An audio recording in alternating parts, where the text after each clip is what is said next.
আপনি কি ভাববেন যদি আমি বলি যে প্রযুক্তিতে সবচেয়ে বড় পরিবর্তনগুলো এখনই ঘটছে? ইতিহাস জুড়ে যখন একাধিক উদ্ভাবন একত্রিত হয় তখন বড় প্রযুক্তিগত লাভগুলো ঘটে। আগুনের আবিষ্কার, টেলিফোন, টেলিভিশন এবং কম্পিউটিংয়ের প্রভাব নিয়ে ভাবুন। এখন এই সব কিছু একসাথে কল্পনা করুন। প্রথমবারের মতো আমরা চারটি প্রধান সেক্টর শক্তি, পরিবহন, খাদ্য, কৃষি এবং রোবোটিক্সে ব্যাপক ব্যাঘাতের সাক্ষী হচ্ছি। টনি সিবার এবং টিন উইথিংস এই ঘটনাটিকে বিশ্লেষণ করেছেন। তাদের গবেষণা দেখায় যে এই বিপর্যয়গুলো এমন রূপান্তর তৈরি করছে যা ঐতিহাসিক পরিবর্তনগুলোকে প্রতিদ্বন্দ্বিতা করতে পারে বা এমনকি তাদের অতিক্রমও করতে পারে।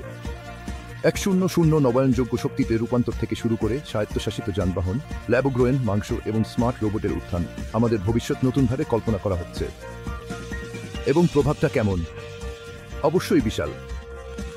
আপনি কি এই বিপ্লব এবং শীর্ষ বিশেষজ্ঞদের চমকপ্রদ দৃষ্টিভঙ্গির সাথে আপডেট থাকতে চান?